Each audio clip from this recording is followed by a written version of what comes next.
Get started with this press conference. I appreciate everybody being here today. Thank you for taking the time out of your schedules to be here with us. This is an important moment in South Carolina's history and the Low Country's history when it comes to making sure and ensuring that our Low Country residents know that even while a pandemic is ongoing and while life has been disrupted, the men and women that are behind me right now, the men and women that are in the field right now, are doing everything they can to ensure that South Carolinians are safe. So while we get this press conference started, I want to let everybody know that early this morning, while everybody was sleeping in the Low Country, there were members of the Low Country Violent Task Force, and it's a joint collaboration between federal, state, and local law enforcement officials, came together and captured 4 individuals who have been charged, along with 4 others, in their alleged roles for a violent drug trafficking organization that operates right here in our backyard in the Low Country. I want to thank the brave men and women who are in the field this morning and that are in the field every single day to keep our families, our neighbors, and our neighborhoods safe, especially during this pandemic. This week is National Police Week. And what we do during this week is that we honor, we take the time to say thank you to the men and women who give their lives, who give their careers, who sacrifice every single day to keep us safe, to keep our neighborhoods safe, and to keep our families safe. So again, it's very fitting that we hold this press conference here today, and we announce this major takedown that happened here today on National Police Week. So again, we want to say thank you to everybody who takes the time to put their lives on the line and to put their safety on the line when it comes to protecting our families. So I want to say thank you to each and every one of you and the agencies that you represent here for what you've done. Obviously, this has been a joint collaboration with a lot of different agencies. A lot of different folks have come together to help this takedown be successful. I want to start by mentioning the FBI, the Charleston County Sheriff's Office, North Charleston Police Department, City of Charleston Police Department, Berkeley County Sheriff's Office, Dorchester County Sheriff's Office, Mount Pleasant Police, SLED, and the Charleston County Aviation Authority. And again, this shows that when we collaborate and when we work together, there is nothing we can't do to keep our neighbors safe and to keep our backyard safe. And again, just highlight that and make sure that's so important. When we work together, there's nothing we can't do to keep everyone safe. And again, I want to highlight to it, I want to take into account and let everybody know that even while there is a pandemic that is ongoing, criminals need to know in South Carolina that they will not find safe haven in our backyard. They will not find safe haven in our state. And again, the alleged indictment, these are allegations that are out here right now. The indictment was unsealed this afternoon, and these are allegations, and everyone is presumed innocent until proven guilty. And I'm going to let the guy who's done a ton of work on this case come forward, is Everett McMillan. He's an assistant United States attorney, and he's the one who has done the absolute work when it comes to putting the indictment together, making sure things run smoothly, and working with our state and our federal partners to make sure that this morning went off very smoothly. Everett, if you come forward for us and explain to everybody what you got for us. Thank you, Peter. You know, a wise man once said that when justice is done, it brings joy to the righteous and fear to the evildoers. Well, as the U.S. Attorney just said, this morning, justice was exacted on 8 individuals who were arrested in connection with a 50-count superseding indictment that charges multiple violations of federal narcotics and firearms laws. The targets of this investigation are identified as members or associates of a local street gang referred to as the Dorchester Terrace Crew, also known as DTC or 4 Mile. The multi-agency, multi-year investigation into this group yielded an initial indictment in July of last summer that charged 10 individuals with drug and gun violations. Of those 10, 5 have pled guilty and 5 others are still awaiting trial. Today, this superseding indictment charges 13 additional individuals, 8 of whom were arrested, 3 of whom are now fugitives, 1 of whom was already incarcerated on state charges, and 1 of whom will be arrested in the near future. As charged in the indictment that we will provide for your reference, the grand jury charged that this street gang imports cocaine, heroin, and other dangerous drugs from interstate sources of supply and then redistributes those drugs to street-level dealers here in Mount Pleasant, Charleston, and North Charleston areas.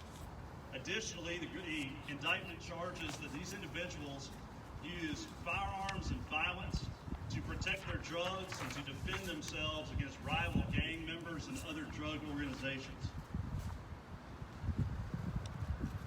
I'd like to echo the U.S. Attorney's comments regarding these law enforcement officials standing up here today. This operation was quarterbacked by the FBI's Low Country Violent Crime Task Force. But those task force agents could not do their work without the significant support of local and state law enforcement partners. And everyone up here has committed resources and officers and deputies to this operation. Without them, it would not be the success that it has been. So thank you very much to them all for putting their committing their resources to this important operation. At the end of this, we'll be glad to answer what questions we can about the operation and provide some copies of the indictments so you can get more specific details. But let me close in saying that we're here today in part to send a message to those people in this community who choose to traffic in drugs, to illegally possess firearms, or to engage in violence. The Low Country Violent Crime Task Force is watching, and they are listening, and you will be brought to justice if you engage in those activities. Thank you very much, and I'll turn it over to Assistant Special Agent in Charge, Reed Davis of the FBI. Thank you, Everett.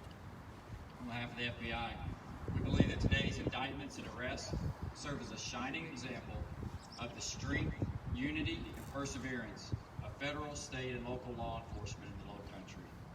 The FBI is an extremely proud partner of the Low Country Violent Crime Task Force, and we look forward to continuing to serve this community and the other communities across the state, anywhere that our state and local law enforcement partners need us. Thank you very much.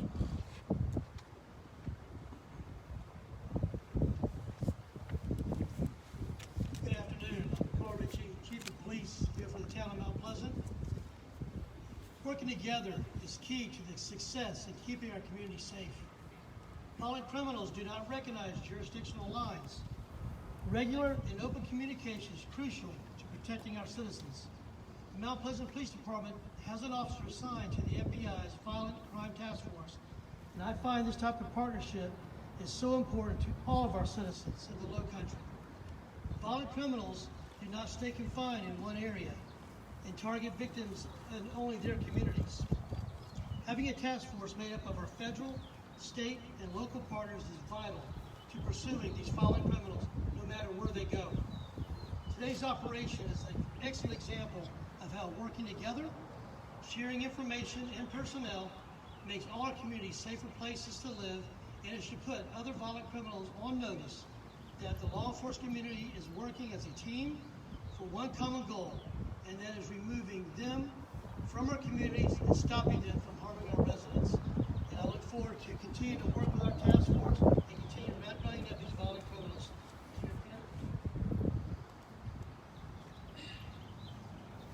You know, I grew up in North Charleston, or what we call the North area back then.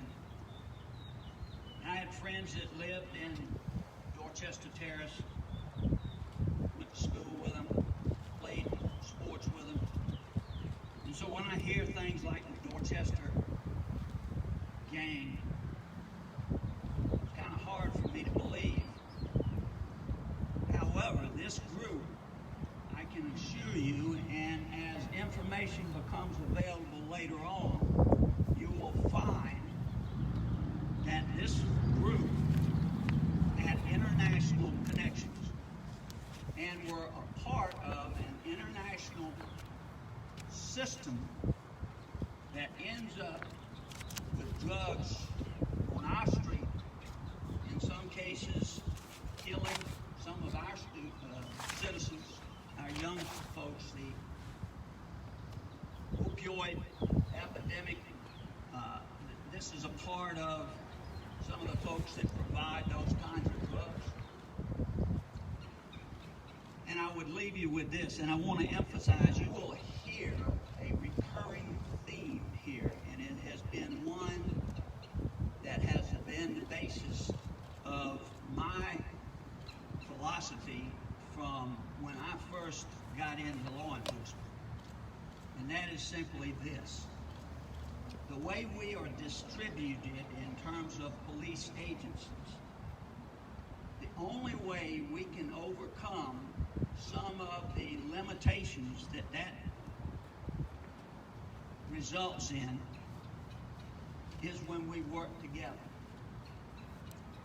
And this is an example of how we work together when there is a federal task force, of which there are a number that we all participate in. But the fact is, we should be working together on a whole host of other things to ensure that our policies are consistent and uniform, and that programs that we develop can be shared and used among the law enforcement agencies in the community. So the carry away from this, aside from the fact that, again, this is an internationally connected gang, and that it represents a critical example of how we do a much better job for our citizens when we work together. Thank you.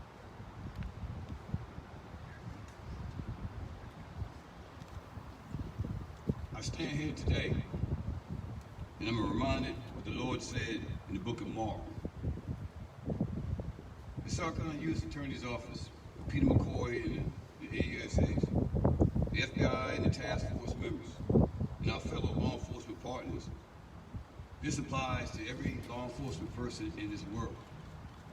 It says this, but so shall it not be among you, but whosoever will be great among you shall be your servant. This week is Law Enforcement Memorial Week. What you see these men back here and the men behind you, we have put our lives in line every day, serving people who we don't even know.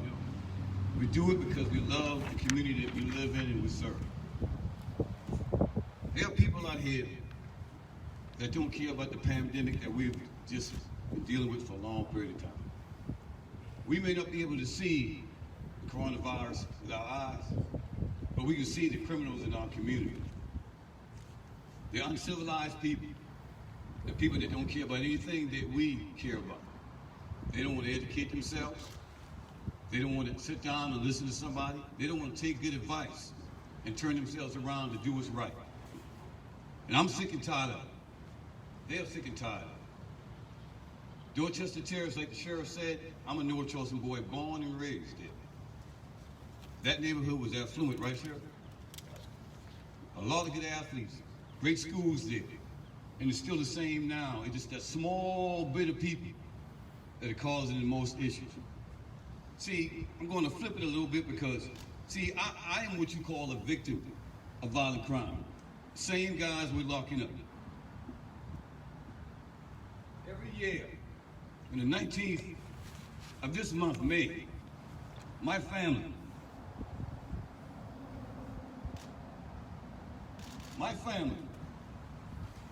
we have to go to a graveyard. Look at my nephew in that grave, because somebody took a gun and killed him. So people, we're all in this thing together, and we'll get through it. And let the criminals know, it says in the Bible, you will reap what you sow. God bless you.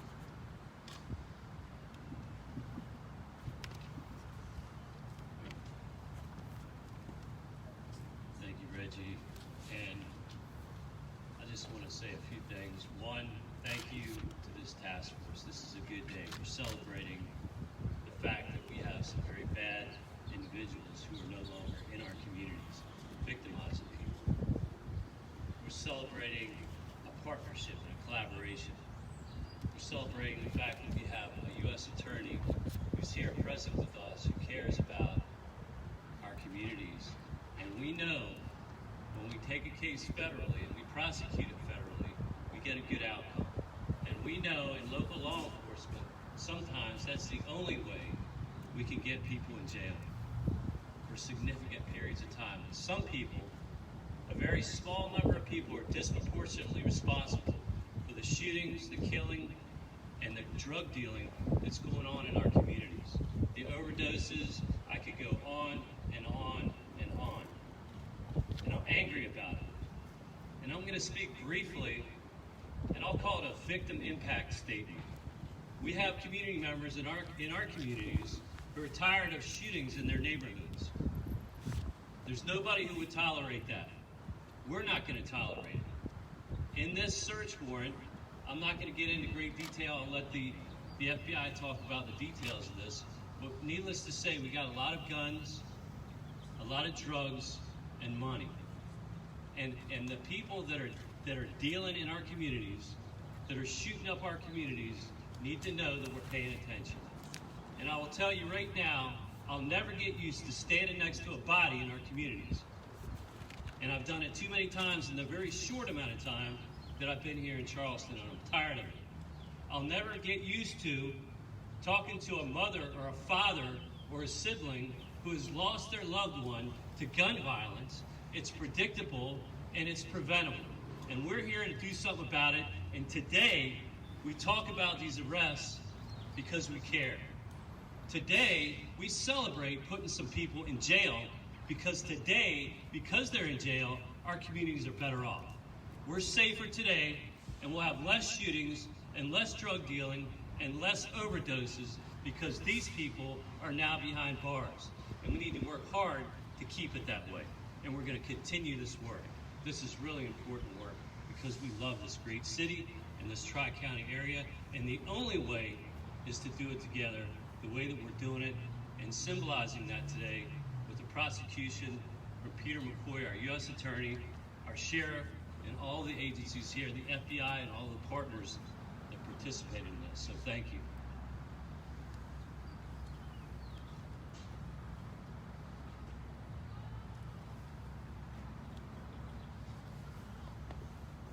Be glad to take any questions that y'all have. Yes. Yes, sir. Could you clarify how many in the second phase are actually have been arrested and how many you're looking for?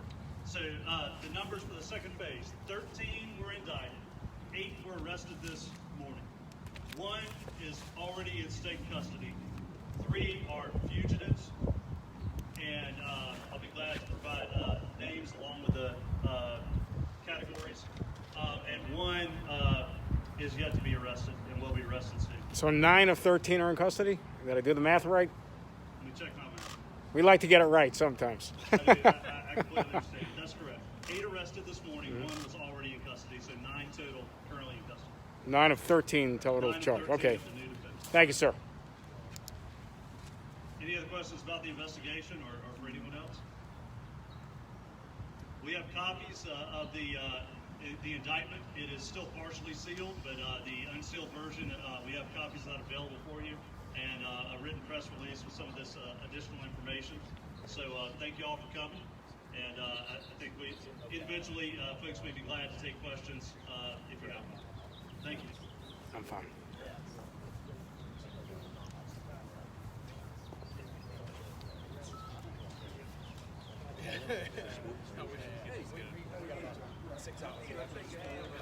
Say hi, I'm Peter.